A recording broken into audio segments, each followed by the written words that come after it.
Get Rich Slow with John Wolf. Hey, I want to talk about something that I really don't like today, and that is the K-shaped recovery. And the real reason I don't like it is because it's definitely real and it's definitely happening. And I'm worried that it's getting worse for reasons that some people aren't noticing. So what am I talking about? Well, despite the fact that there are plenty of people often asking for donations or wanting to spend your money one way or the other, who say things like, the rich get richer and the poor get poorer. Well, for the last 100 years or so, anywhere connected to America, that's really not true. Oh, the rich absolutely have gotten richer, but the poor have also gotten richer. And it's not one-to-one, and it's not exactly the same thing, but it really is true that if you look at America now versus America 100 years ago, all boats have risen so much that we have a hard time imagining the life of our not too distant ancestors. Just to put it in a tiny bit of perspective, something I just heard the other day is that Harriet Tubman, the person famous for freeing slaves or helping slaves escape, was actually alive during the lifetime of both Thomas Jefferson, the dude who wrote a lot of the Constitution, and Ronald Reagan, a relatively recent president. I mean, he's at least a modern president. Anyways, the K-shaped recovery, I think this is actually a difference. So, like I said, the rich have gotten richer, but the poor have really gotten richer as well. And there is very little true working poor in America right now, at least if you're comparing poverty to what anyone would have called poverty 100 years ago. Now, there's plenty to discuss past that, but let's just move forward a little. The K-shaped recovery is actually something new.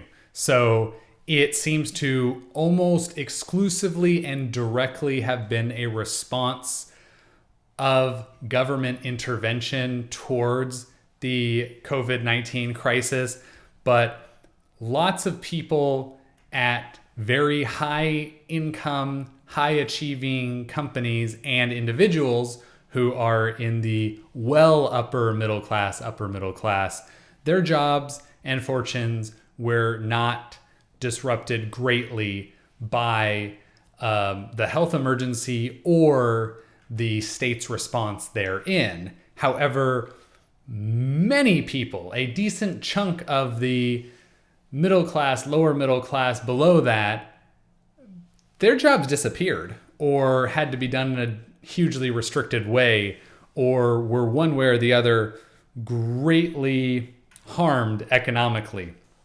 And all of the unemployment checks and all of the direct stimulus to people in the world will not give you a qualifying income for a home loan. It doesn't work that way. It doesn't count. And home ownership has, for the last 100 plus years, been the best way for the average middle class. It's almost the definition of the middle class, but getting from lower economic areas to at least upper middle class, home ownership is the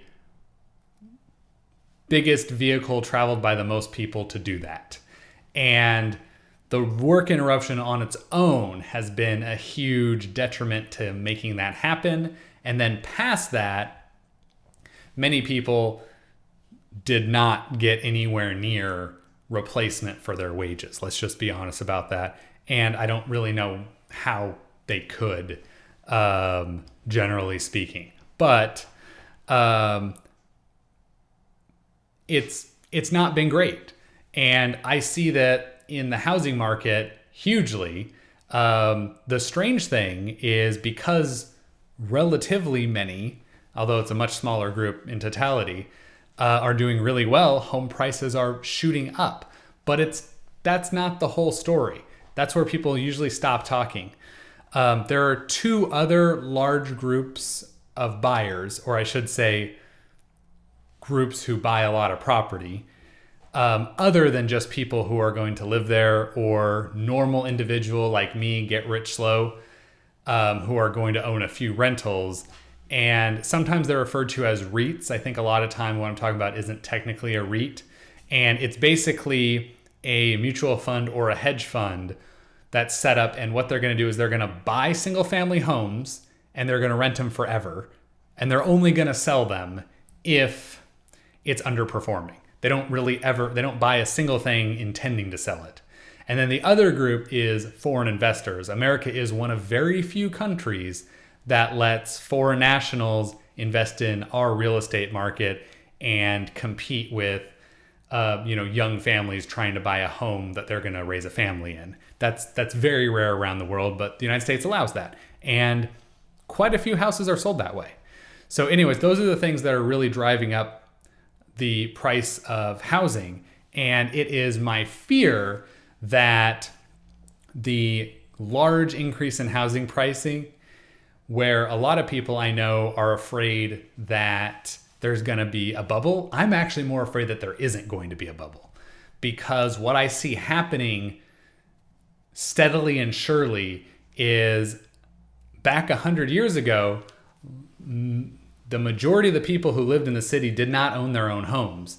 They were tenants, they were renters. And I'm afraid that that is happening again. I'm afraid we're going back there.